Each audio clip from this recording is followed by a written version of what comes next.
السلام علیکم عزیز طلباء و طالبات. آج ہم مرثیہ کا مطالعہ کریں گے کہ مرثیہ آخر کیا ہے، اردو اصناف میں اس کی کیا اہمیت ہے، اس کی تعریف ہم کریں گے. تو مرثیہ کی اجزائی ترکیبی پر بات ہوگی. تو اس سے پہلے میں یہ کہوں گا کہ یہ آپ کے سیلبس میں ہے، بہارستانی اردو درجہ دوم جے کے بوس کا سیلبس ہے. تو میں ہوں آپ کا مدرس طارق احمد ملک. تو پیارے بچوں، جب ہم زبان پڑھتے ہیں تو ہم زبان کے تلفظ کے ساتھ ساتھ کچھ اور چیزوں کا بھی خیال رکھتے ہیں. وہ ہے تخلیقی زبان. ایک عام زبان ہوتی ہے جس میں ہم بات عام محاورہ کے توسط سے دوسروں تک پہنچاتے ہیں. دوسرے سے تخلیقی زبان جہاں ہم استعارات، تشبیہ اور دوسری چیزوں کا استعمال کرتے ہیں اور زبان کو زیادہ معنی خیز بناتے ہیں، اس میں مٹھاس لانے کی کوشش کرتے ہیں اور اسے باقاعدہ ایک صنف سخن جسے ہم کہیں گے کہ ادبی زبان کے درجے تک لے جاتے ہیں. تو آپ میرے ساتھ رہی گا کچھ منٹوں تک. تو جو میں یہ ویڈیوز بناتا ہوں تو مجھے امید ہے کہ آپ ان کو تمام دوستوں تک ضرور پہنچائیں گے شیئر کر کے اور میری چینل کو سبسکرائب کر کے. تو آئیے شروع کرتے ہیں آج کا درس، جس میں ہم جاننے کی کوشش کریں گے کہ مرثیہ آخر ہوتی کیا ہے، اس کے اجزائی ترکیبی کیا ہے اور مرثیہ سے ہم کون سا سبق حاصل کر سکتے ہیں. تو آئیے شروع کرتے ہیں.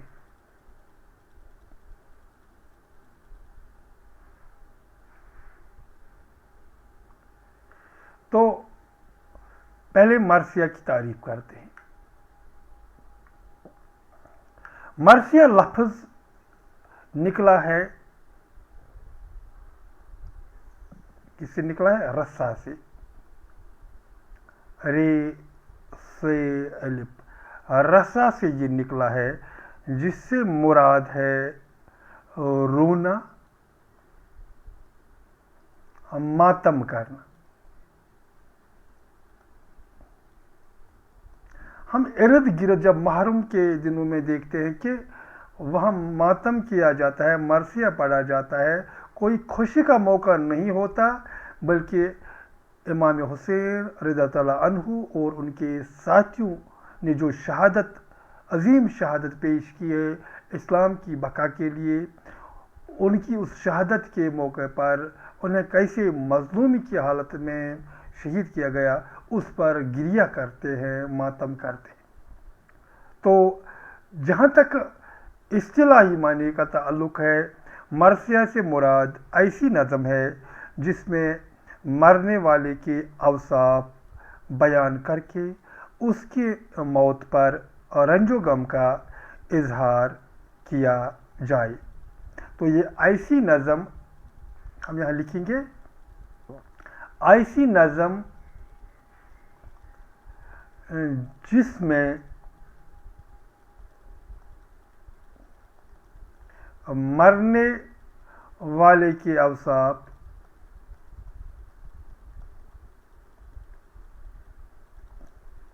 بیان کیے جائے. تو یہاں ایک بات ضرور ہم کہیں گے، اس سے پہلے ہم نے قصیدہ کی تعریف کی، اس میں کسی زندہ انسان کے اوصاف بیان کیے جاتے ہیں عموماً. وہاں عموماً کی بات میں کہتا ہوں، عموماً بادشاہوں اور بزرگان دین کے اوصاف بیان ہوتے ہیں. اسی طرح جب ہم مرثیہ کا ذکر کرتے ہیں، ایسی نظم جس میں مرنے والے کے اوصاف بیان کیے جائیں، یہاں خاص طور پر، یہاں ہم عموماً نہیں کہیں گے، یہاں خاص طور پر کن کے اوصاف بیان ہوتے ہیں؟ وہ ہے امام حسین رضی اللہ تعالیٰ عنہ اور ان کے ساتھی جو کربلا کے ریگستان میں شہید ہوئے. تو عام طور پر مرثیہ امام حسین رضی اللہ عنہ اور دیگر شہداء کربلا کی شہادت سے متعلق لکھی گئی.